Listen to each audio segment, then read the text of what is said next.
ప్రజలు ఎప్పుడు ఏ సమస్యలో ఉన్నా పరిష్కరించేందుకు సిద్ధమని మంత్రి నారా లోకేష్ తెలిపారు. మంగళగిరిలో నిర్వహించిన మన ఇల్లు మన లోకేష్ కార్యక్రమంలో ఆయన మాట్లాడారు. దేశంలోనే నంబర్ 1 నియోజకవర్గంగా మంగళగిరిని మారుస్తామన్నారు లోకేష్. అవినీతి లేకుండా ఇక్కడి ప్రజలకు పథకాలు అందజేస్తున్నట్లుగా తెలిపారు. కార్యక్రమంలో భాగంగా లబ్ధిదారులకు ఇళ్ల పట్టాలను అందజేశారు నారా లోకేష్.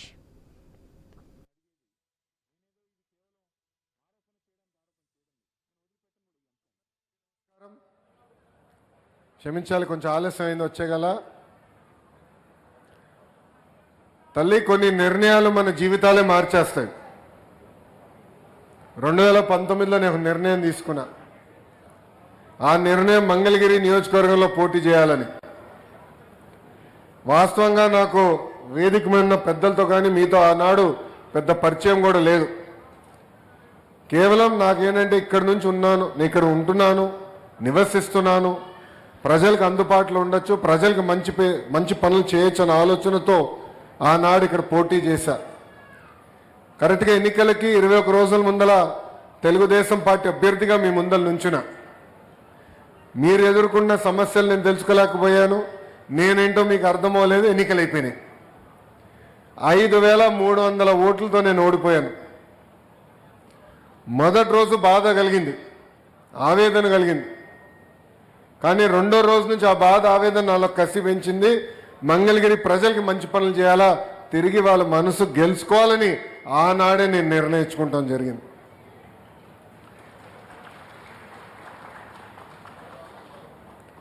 ఒక్కసారి ఆలోచించండి, 2019 నుంచి 24 వరకు తెలుగుదేశం పార్టీ ప్రతిపక్షంలో ఉన్న మీ ఆరోగ్యం కోసం ఎన్టీఆర్ సంజీవిని అని తీసుకొచ్చాం. తాడేపల్లిలో ఒక క్లినిక్, మంగళగిరిలో క్లినిక్, దుగ్గిరాలకు ఒక బస్సు పెట్టి ఈరోజు కూడా ఆ కార్యక్రమం ఏం చేయబడుతున్నాం. ఈరోజు కూడా సొంత నిధులతో మందులు ఉచితంగా మేము అందజేస్తున్నాం. ఊర్లో పెళ్లి జరిగితే పెళ్లి కానుకిస్తున్నాం. మహిళలు సొంత కాళ్ళపై నిలబడాలని కుట్టు నేర్పిస్తమే కాకుండా కుట్టు మెషినే ఉచితంగా ఇస్తాం కాకుండా వాళ్ళకి ఈరోజు పని కూడా మేము కల్పిస్తున్నాం. ఆనాడు గత ప్రభుత్వం నీరు సరిగా అందించలేకపోతే వాటర్ ట్యాంకర్లు పెట్టి ఉచితంగా నీరు తోలాం. మన పిల్లలు క్రికెట్ ఆడాలని కోరుకుంటే ఐపీఎల్ తరా కాకపోయినా వాళ్ళతో పోటీ పడే విధంగా మంగళగిరి ప్రీమియర్ లీగ్ తీసుకొచ్చి పిల్లలకి అది కూడా ఏర్పాటు చేస్తాం. కోవిడ్ వస్తే ఆక్సిజన్ ఇబ్బంది ఉందంటే ఆక్సిజన్ సిలిండర్లు పంపించాం, మందులు అందించాం. అమెరికా డాక్టర్ల ద్వారా టెలిమెడిసిన్ చేశాం.